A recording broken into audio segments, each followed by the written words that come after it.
வணக்கம். எங்கள் குழு வில்வ துளசி சார்பாக உங்களுக்கு மற்றொரு முறை என்னுடைய காலை வணக்கத்தை தெரிவிச்சுக்கிறேங்க. அதாவது இந்த சேனலோட நோக்கம் அப்படிங்கிறது என்ன அப்படின்னு நான் பழைய வீடியோக்களில் சொல்லியிருக்கிறேன். அதாவது வெளிச்சத்துக்கு வராத பல பழைய கோயில்களை உங்கள் கண் முன்னால் கொண்டு வந்து நிறுத்துறதாங்க இந்த சேனலோட நோக்கம். சரி, இந்த சேனலை இது வரைக்கும் சப்ஸ்கிரைப் பண்ணாதவங்க நீங்கள் அனைவரும் கண்டிப்பாக சப்ஸ்கிரைப் பண்ணுங்கள், ஷேர் பண்ணுங்கள், கண்டிப்பாக கமெண்ட் பண்ணுங்கள். சரி, புரட்டாசி முதல் சனிக்கிழமையான இன்று நாம் காணவிருக்கும் ஒரு அழகிய திருத்தலம்தான் அருள்மிகு பாமா ருக்மணி சமேத ஸ்ரீ வேணுகோபால சுவாமி திருக்கோயில். இது எங்கெங்கே இருக்குது? வெங்கடாம்பேட்டை எனும் அழகிய சிற்றூர், அதாவது கடலூர் மாவட்டம் குறிஞ்சிப்பாடி வட்டத்தில் அமைந்திருக்கும் அந்த ஒரு அழகிய திருத்தலத்தை தான் இன்று நாம் தரிசிக்க இருக்கிறோம். நலமும் வளமும் முக்தியும் அளித்திடும் 3 நிலைகள் கொண்ட திருமாலின் திருத்தலம்தான் இந்த அழகிய திருத்தலம்.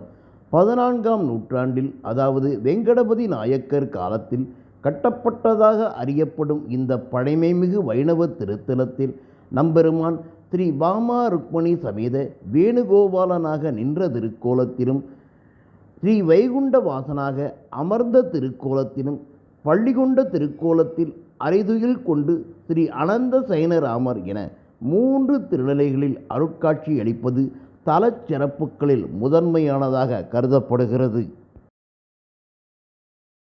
சுமார் 6 அடி உயரத்தில் 4 திருக்கரங்கள் உடைய கோபாலன் 2 திருக்கரங்களில் சங்கு சக்கரம் ஏந்தி 2 திருக்கரங்களில் புல்லாங்குழல் பற்றி வலது திருப்பாதத்தினை சற்றே மடித்து ஒய்யாரமாக காட்சி தரும் ஸ்ரீ வேணுகோபாலர் காண கண்கொள்ளா காட்சியாக இருக்கிறது.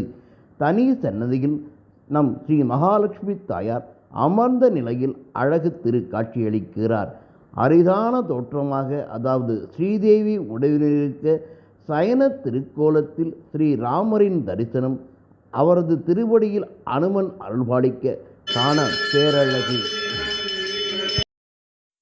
இதோ பெருமாளுக்கே உரிய திருநட்சத்திரமான திருவோண தினத்தன்று நடைபெறும் அழகிய ஆராதனை அபிஷேக காட்சிகளை நாம் தற்பொழுது காணொளியில் கண்டு கொண்டிருக்கிறோம்.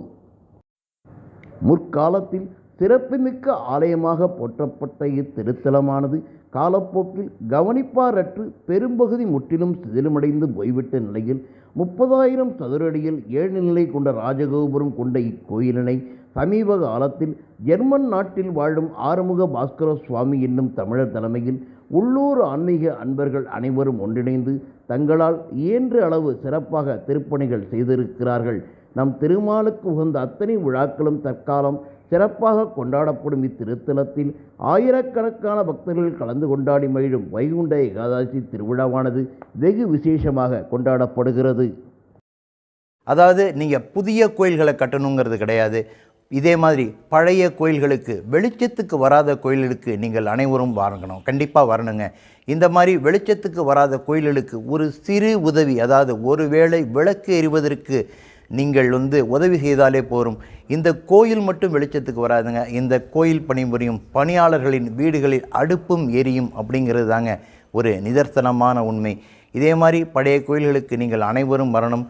வந்து இறைவனை மனமுருக வேண்டுங்கள், வாருங்கள், வரம் பெறுங்கள், வேண்டுங்கள். மீண்டும் ஒரு கோயிலில் உங்களை சந்திக்கிறேங்க. அது வரைக்கும் நன்றி, வணக்கம்.